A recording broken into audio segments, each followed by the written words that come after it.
Hey, welcome everyone. Get your biblically approved beverage of choice. It's Romans 3 for this video. Thanks for joining us. So shall we start with just reading a first section? Have we got sections we'd like to read? What chunks, how we'd like to go through it tonight, just so our folks I can... would recommend we read verses 1 to 8 first, Very good. and then you go to, the next chunk to verse Done. 20, and then the final piece from 21 to the end. So like in 3 chunks. Oh, good. That's a way to start. Well, let's start. God's righteousness is upheld. Follow along, folks. If you've got your Bibles, if you've got the Passion Translation, there's no help for you. Just chuck it out and get something better. ESV is our choice for tonight.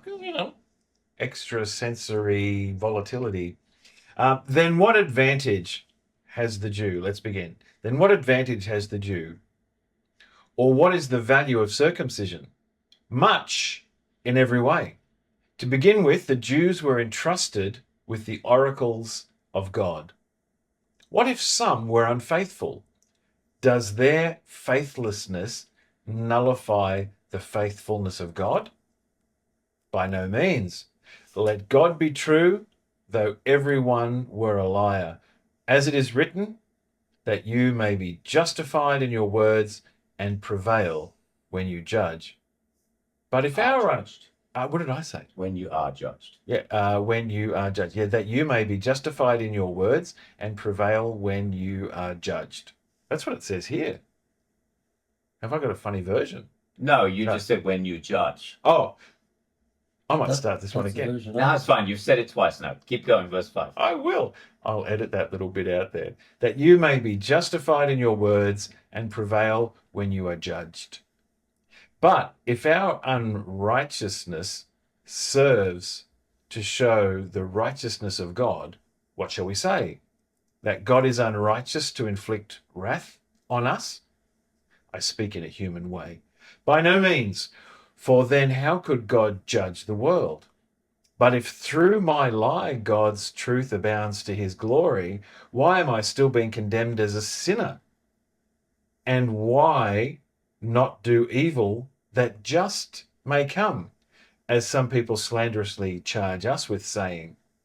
Their condemnation is just. All right, I'm going to highlight that section there. Harvey, we've missed you for the first 2 chapters, chapter 1 and 2, lifetimes and things like that. What do we kick to you? Sure. What have you got? Where did you take this when you were reading through? When I read this, obviously, it has importance to the church in Rome, grappling with the origins of the Jews and the Jewish communities, some of them in Rome, some of whom were so stuck in their law-following ways, according to their understanding, circumcision being the outward demonstration of it, but all sorts of other outward demonstrations too, not associating with folk, uncleanliness during menstruation, and so on and so on. So was there any advantage? Paul is setting up an argument to being Jewish. And he says, yes, there is, but not in the way that you think. It doesn't mean that you're more favored or you're special in the eyes of God or more righteous. All that's happened is that God has chosen you, through whom he presents his law, his holiness, and the standards he expects of his entire creation. He's presented you with it.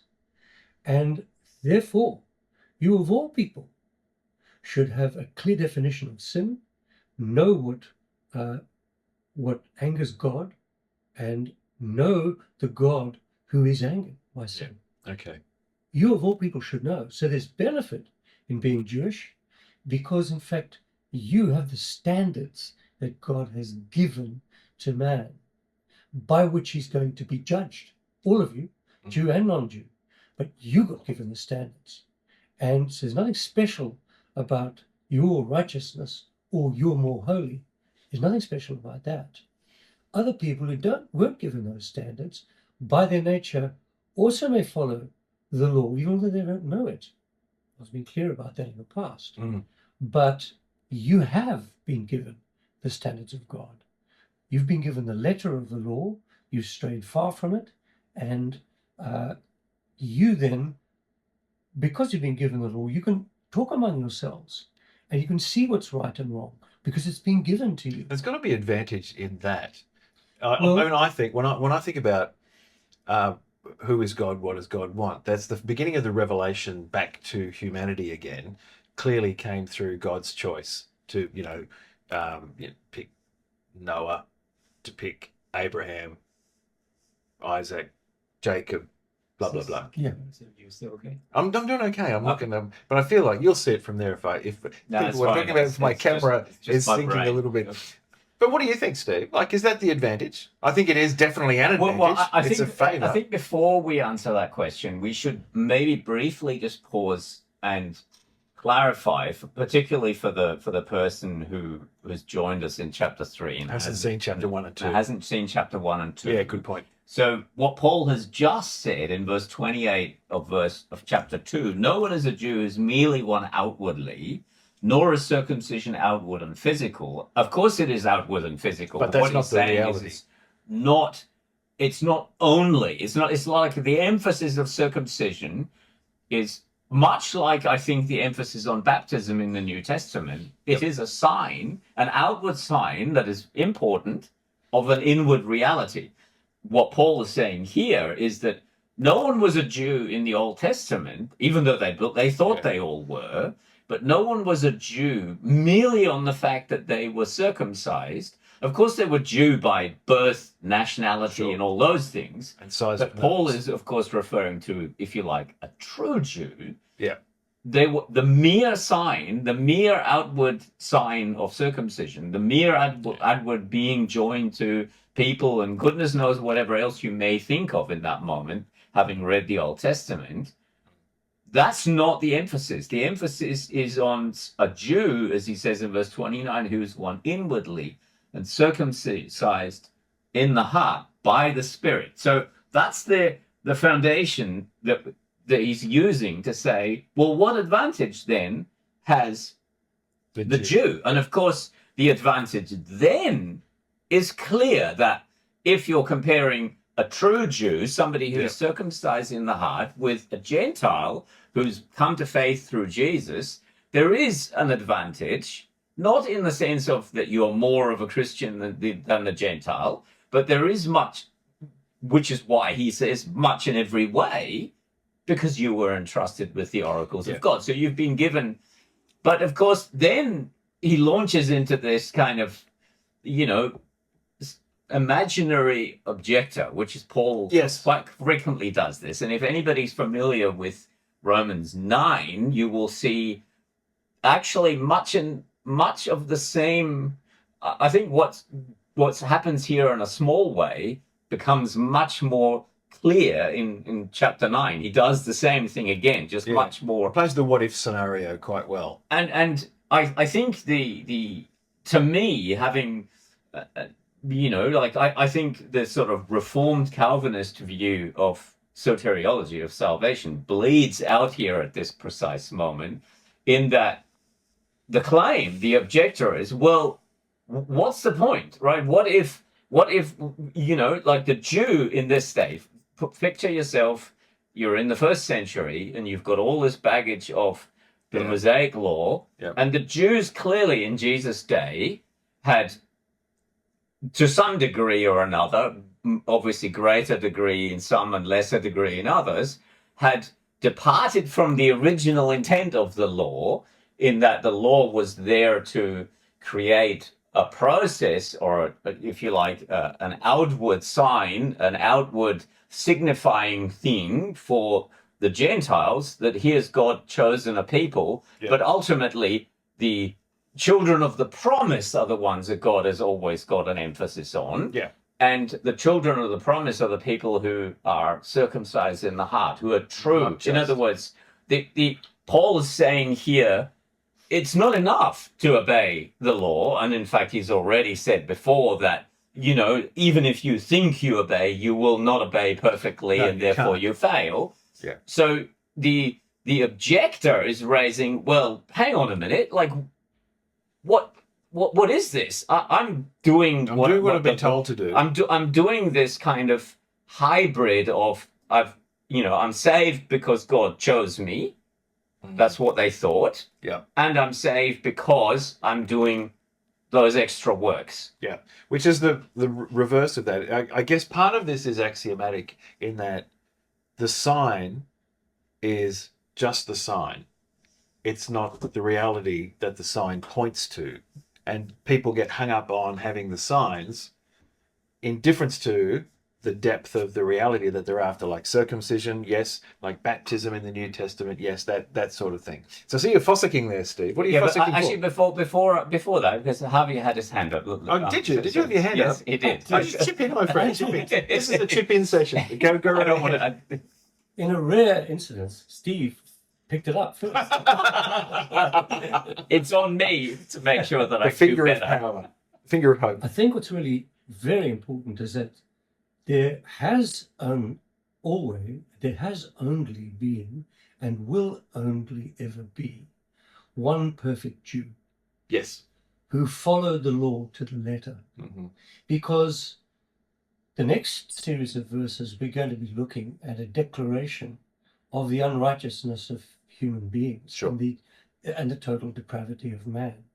All have fallen short. Everyone's departed from them, even the best of us, even those who tried to follow the law with the letter, including me. Paul says in Romans 7 further on, I'm the chief of sinners. The more I realize the law, the more I look into the perfect law and the holiness of God, the further I am away from it. And in fact, Yes. Isaiah, who is the one who says the following verses, there's no one righteous, not even one. He's the one in Isaiah 6 who says, I have seen the holiness of God. Woe is me. Yeah. I'm done. Ahead. So holy is God that his revulsion for sin and breaking the law results in the only response he can be, get away from me, I'm a sinner. Yeah. I'm done.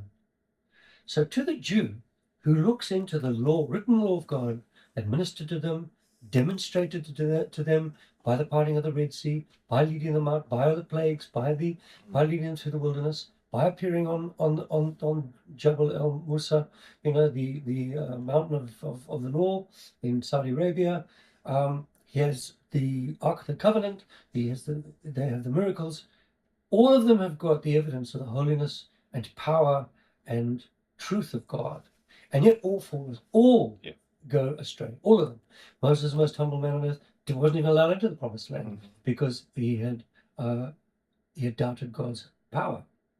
So what Paul, I think, is setting up here is a picture of God's unapproachable holiness. And for the Jew who knows the law in writing and in the history, he or she should be the reference point for how sinful we all are.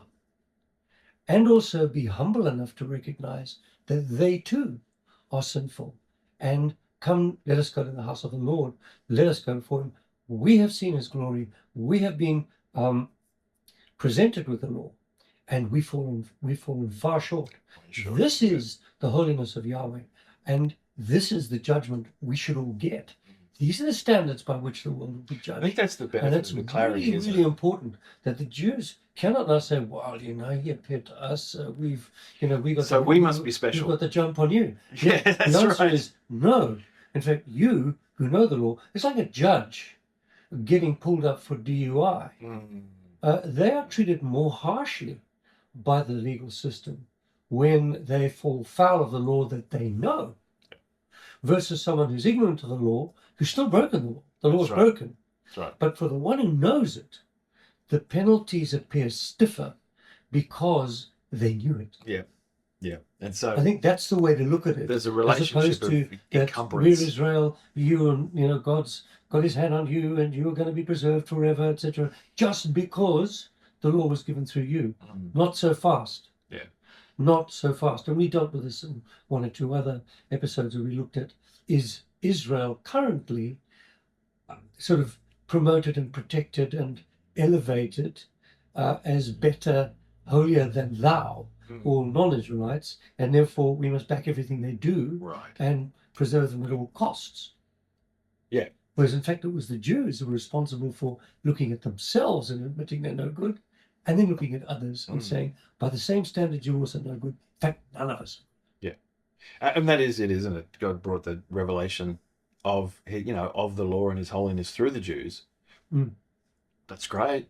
Don't let them off the hook. We're blessed before it, but it's under the same, and as we read in chapter 1 and chapter 2, all the same. There is no difference between Jew and Gentile. We're all guilty as charged. So, Steve, No, but I think the thing that begs to be dealt with here is why is Paul using this on the surface somewhat strange objection? What if our unrighteousness serves to show the righteousness of God? What shall we say? That God is unrighteous to inflict wrath on us? In other words, what kind of an imaginary objector would say that? And it seems to me that the objector is the person who, like Paul, we're dealing with a person who sincerely tried to obey the law, has tried to do everything right, and yet, hang on a minute, that's not fair. How is it fair that God now inflicts punishment on me after I've done this? In other words, God's unrighteous for choosing. This is because that becomes much more of a forefront thing in Romans 9. And I wanted to read something from a commentary. Sometimes, I'm not suggesting that every person, in order to understand Romans, needs to have a set of commentaries, but it is helpful. I mean, I have these from the time when I went to university, and this what I'm reading is out of this particular one from Thomas Schreiner. It's my favorite personally. Look at, oops. Oh, shivers. You lost your page. That's okay. It won't be long. Look under page 666. Just, putting it there. That's it. That's a joke.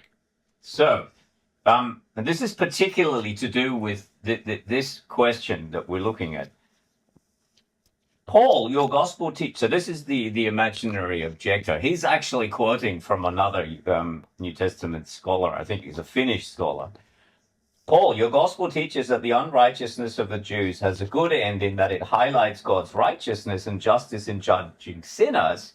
But the flaw in your theology, this is the imaginary objector, of course. Yes. Is that the corruption of the Jews is so radical, so he's complaining that Paul has basically just indicted the Jews, so that the corruption of the Jews is so radical that the only way God can fulfill his saving promise to them is by a sovereign divine choice, which is what Paul will get to in a much greater way in Romans 9 to 11.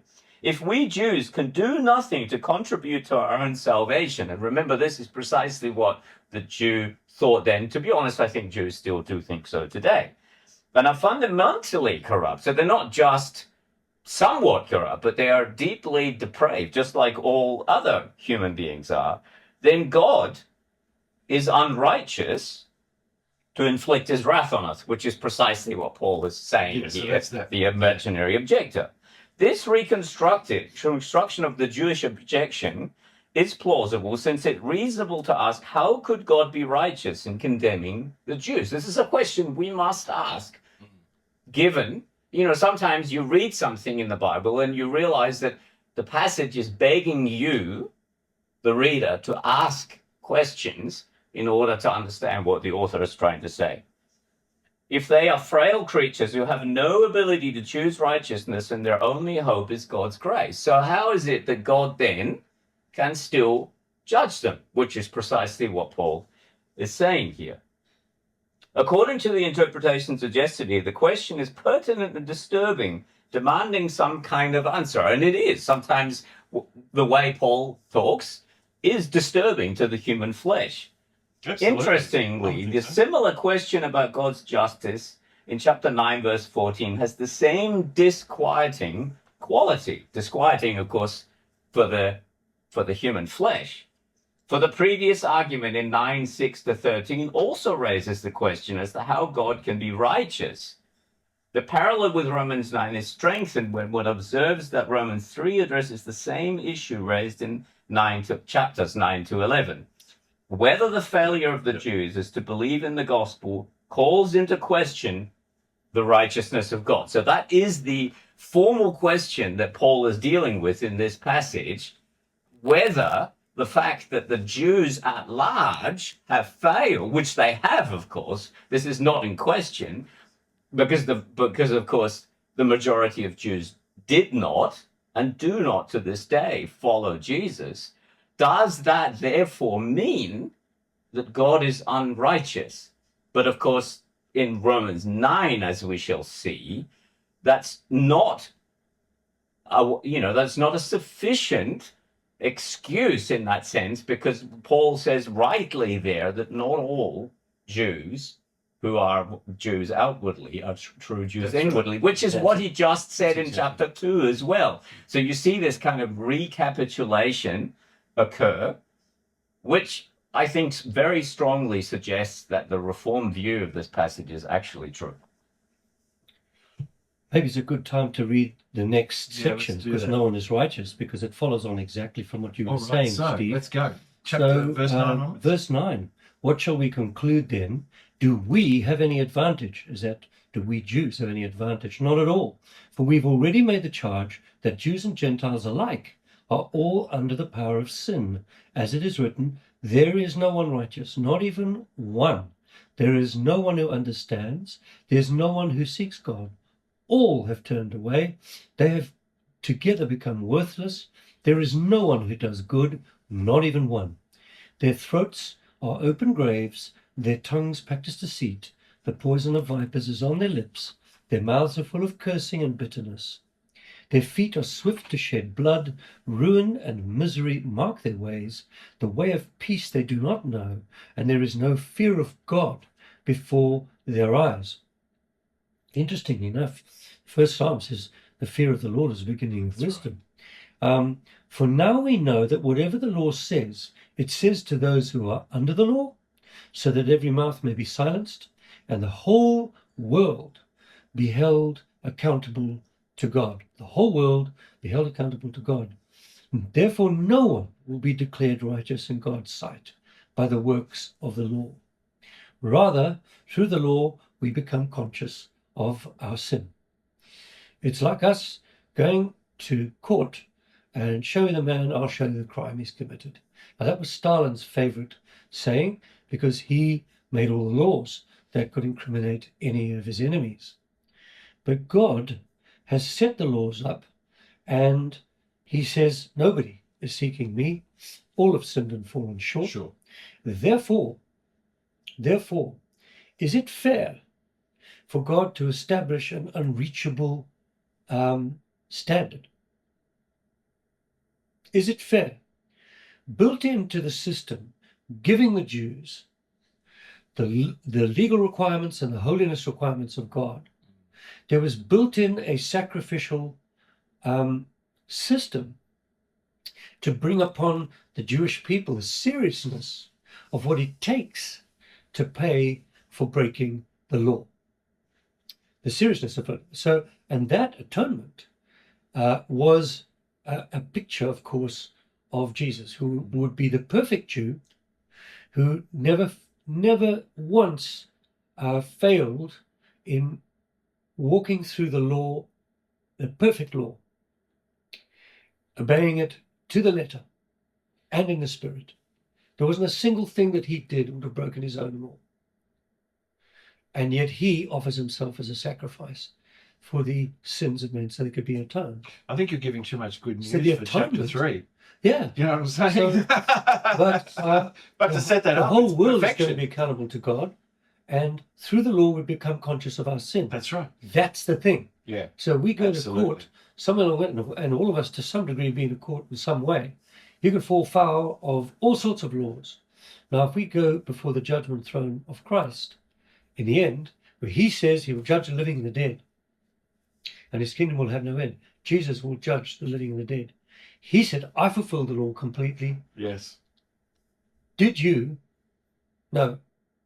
Well, there's Here's your life. obviously no way. I mean, perfection doesn't change. No. Neither should it. I think it's important to clarify at this point so that because we've got a fairly general audience, I think so. that We've got a wonderful. there audience. is We've got a there great is audience. there is no deficiency in a human being to obey God's law. It's not like So what do you there mean is- by that? That's kind well, of because I think there is. is a difference between depravity and functional deficiency.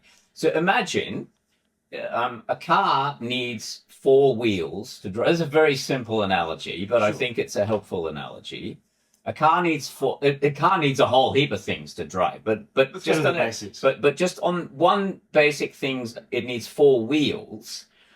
A functional deficiency would mean the car only has 3 wheels, Sure. and therefore it can't drive. And if God would demand from the car to drive, but only give it 3 wheels, then yes, God could be said Right. to be, I think, unrighteous in the sense that he has created a vehicle demanding that that vehicle drive down the road, but it can't actually drive down there. So that would be a functional deficiency.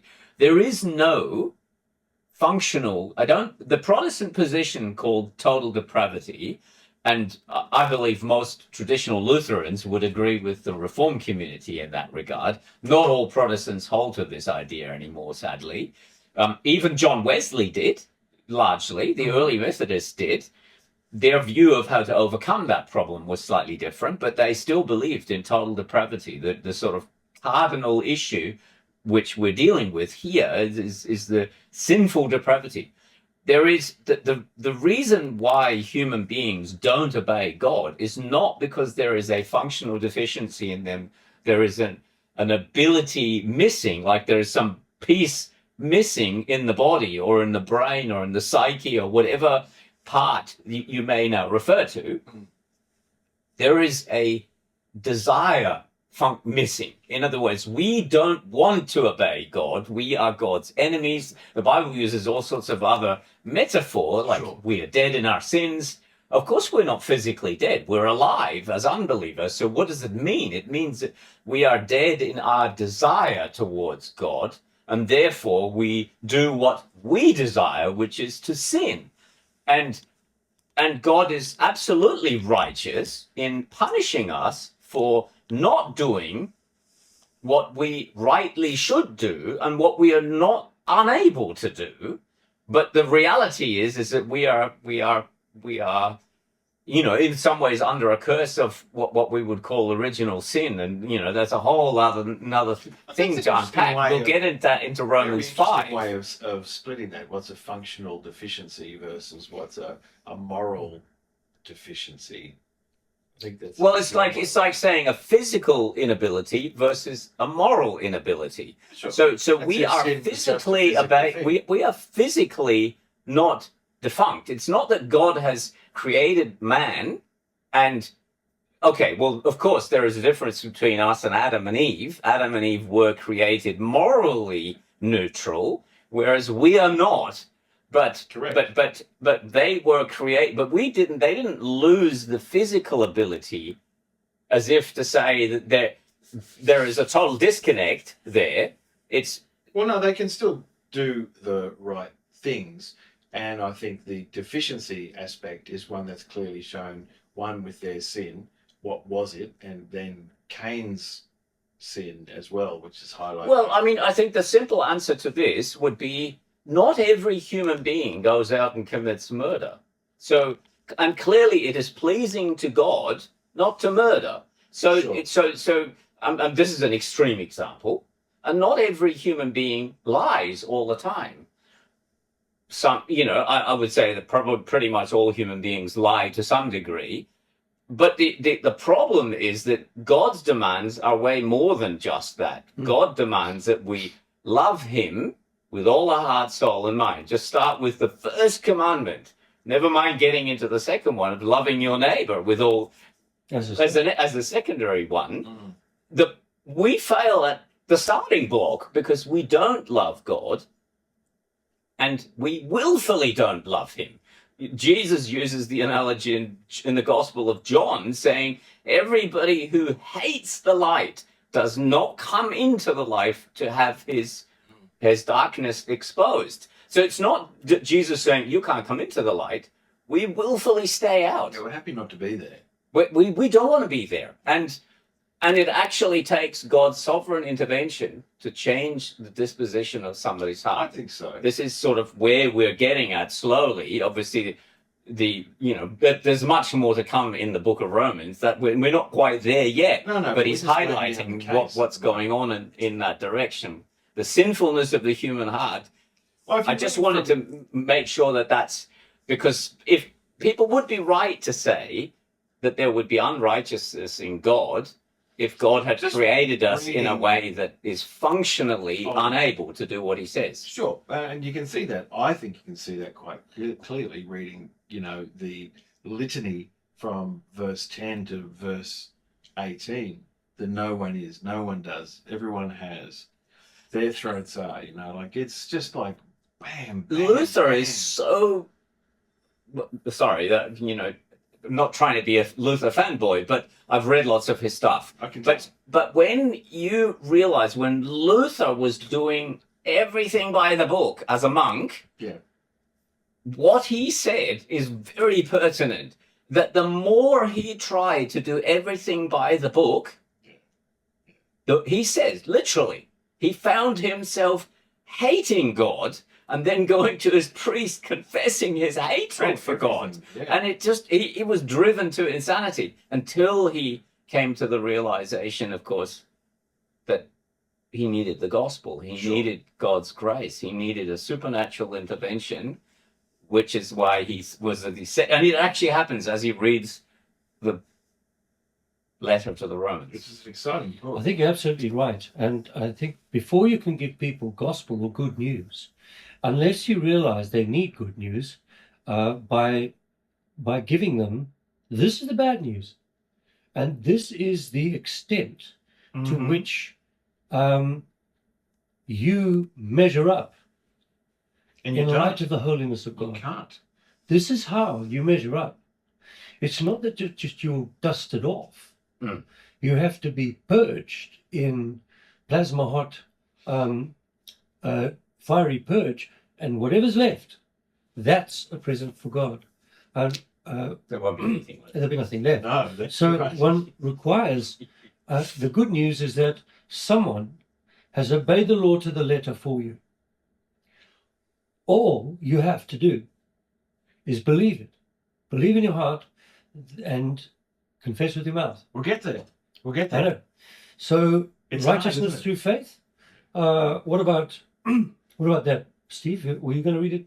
Well, no, Steve, you read it because What have you we've got? all had little bits. I think, the next part. Let's read the next part. Righteousness through We've faith. seen how bad we are. We've seen how bad we are for the last two chapters. It's I think legend. actually, We're worse than you I thought. think these next few verses, if Romans, the letter to the Romans is like the Mount Everest of the Christian faith. I believe it is.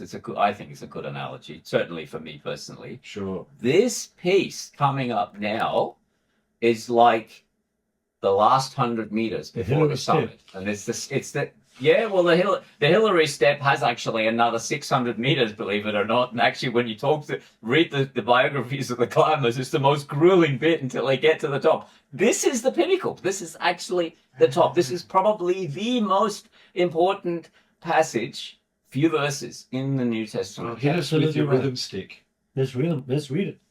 But now the righteousness of God has been manifested apart from the law. Although the law and the prophets bear witness to it, the righteousness of God through faith in Jesus Christ for all who believe.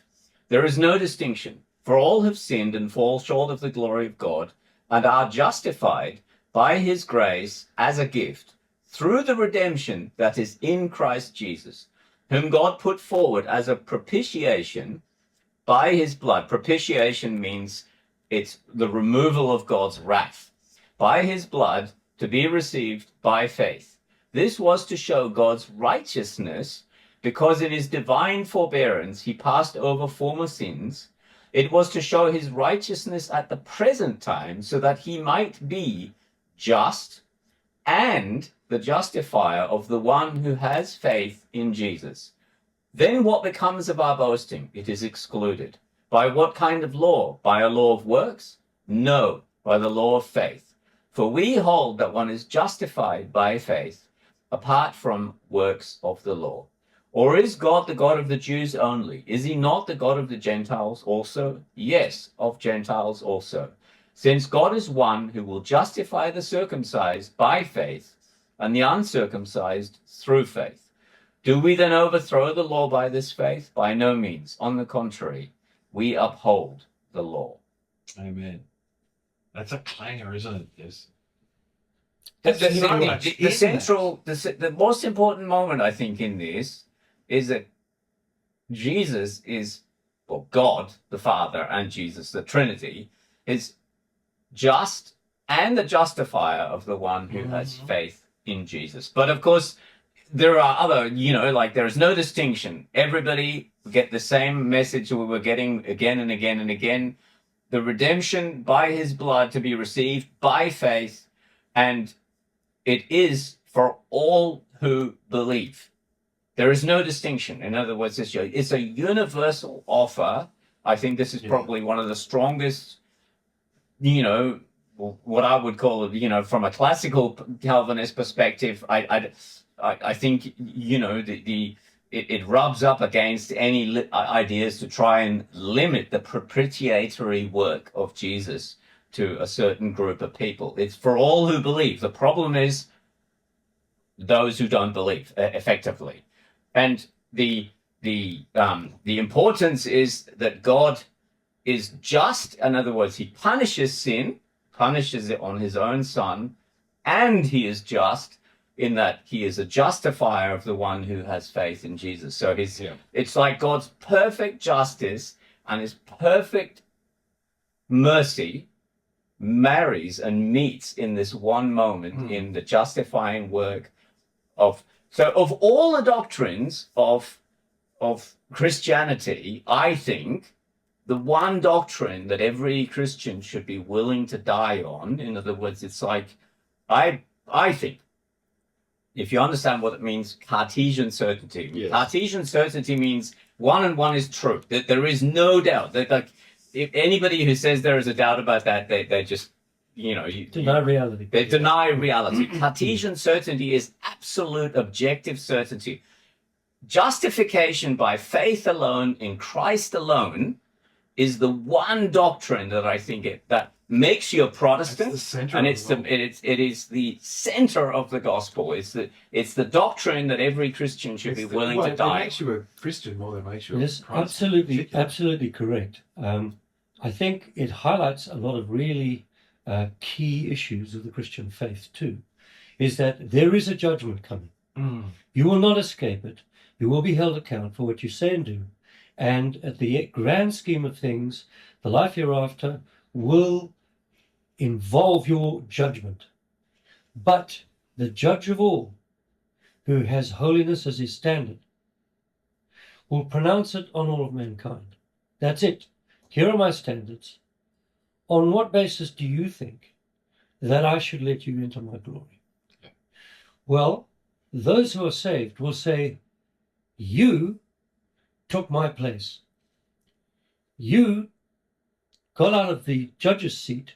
You went to the dock, pronounced sentence on yourself, lost your life in order to be just in the judgment, and paid for the breaking of the law.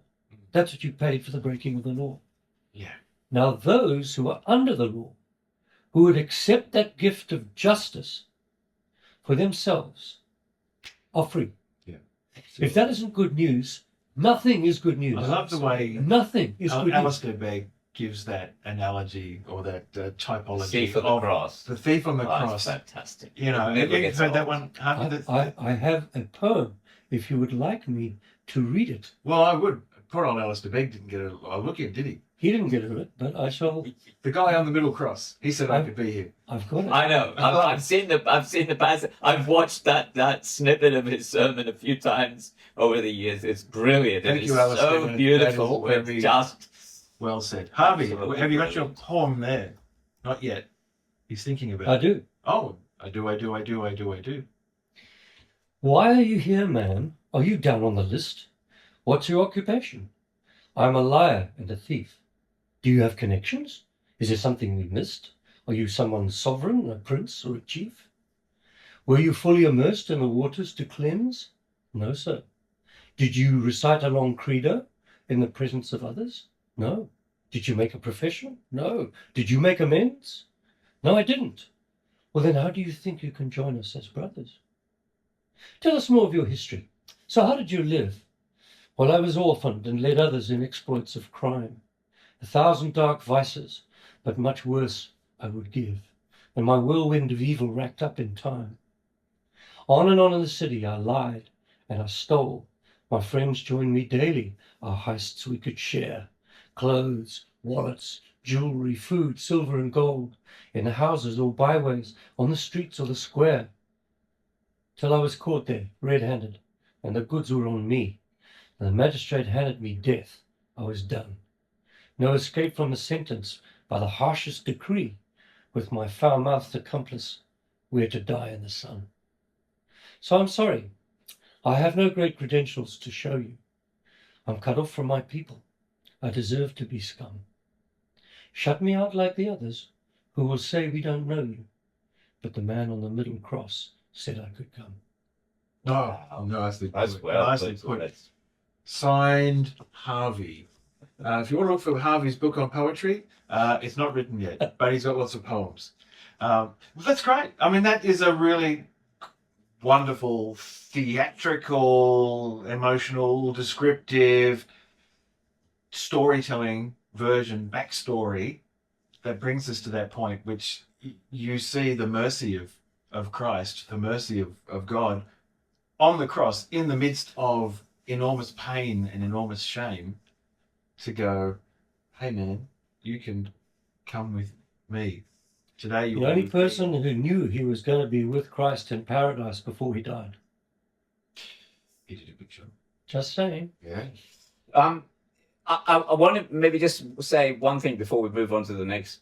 Well, there's not passage. much else to say. Is that the end of That's that it. chapter? That's Yeah, it is. Well, So wrap it up. Let's there is a lot of Christians are confused by justification and how righteousness. In other words, how can I explain this?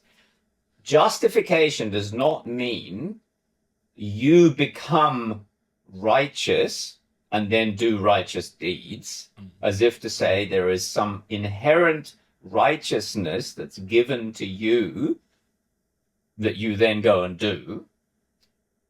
And it's important in the language to note this in verse 21. But now, in other words, unlike in the past, now the righteousness of God has been manifested apart from the law. In other words, it's outside of or external to law abiding. Yeah. In other words, God's righteousness here, the kind of righteousness, because any kind of righteousness that we would have by doing what's right would be tainted by our sinful disposition. So even as a Christian, make no mistake, there are no Christians who are, I'm trying to think of, this sinless perfection, foolishness idea. Holiness personified. Washed white. There are no such Christians. This is a false idea, and the justification is, it's like saying God declares you as if you were righteous, but it's Jesus' righteousness. Mm-hmm. He looks at you, and he doesn't look at you, he looks at Jesus and says, yep, Jesus is perfect, he's holy. And so it's like Jesus has remitted or undone the wrath of God on our past sins, and then he has imputed, as we will see further as we dig into Romans, he's imputed the righteous obedience of Jesus onto you. But it's never your works, never you doing anything. Yeah, you are covered. Of course, we are called to be what the Bible otherwise uses the term sanctification, which is a totally different thing to justification, not to be confused. So, which is why Paul says the righteousness of God through faith in Jesus for all who believe. It's as simple as that. In other words, continue believing, and you are accounted as righteous. Never through your own works. Absolutely right. And each of us, I think, must regard ourselves as criminal rehabilitation. The gavel has come down. We are criminals. I read another little poem at some stage where the law of God makes sinners of us all. But if the law of man makes criminals of us all, and the law of God makes sinners of us all, but the condemnation of man makes prisoners of us all. But it's the it's the justice of God that makes sense of us all. We've been let off, and while we still breathe, we will effectively be addicts going through rehab, being drawn back to sin, but in the process of sanctification, have mastery over the sin, because now we've got a reason to. And now God, in his mercy, grants us grace to resist sin, fight it. We've got a desire to please our Heavenly Father. So we're like criminals in rehab. We're attempting to minimize recidivism, where we don't go back into the bad ways of our sinful selves. Another way of putting that is it's not helpful. It's not a helpful analogy for an Australian, because Australia is an island with no borders in that sense. Maybe the state borders, but they're not real. They aren't real. There's no line drawn anywhere. There's no. It's an imaginary border. But as I grew up on the border to Austria, and I was like, one of my hobbies as a young teenager and a young adult was to go climbing in the mountains, and you cross the border from South Germany. This is before all the borders were opened. You show your passport, and then you're in like about a kilometer or two in that area of no man's land. Sure. And then if you keep going, you eventually hit another border, and it's the border into Austria. It's not on. Sometimes in rare moments, the border is actually at the same place. But and you're in effectively what the Germans called Niemandsland. And as Christians, that's precisely where we are. We are not. So we are fully sovereign citizens, if you like. Sadly, that's been another one of those terms co-opted by some strange people. Yeah, sure. But so we are citizens of the sovereign God of the universe, and we are also citizens of this world still, but we're in no man's land. So we struggle with the fact that we have the kind of like a dual citizenship. The allegiances are messed up, and our prime allegiance is to God, but we are still in the world, just in a kind of no man's land area, and therefore we veer back and forth at times because of our sinful proclivities and the battles that we have.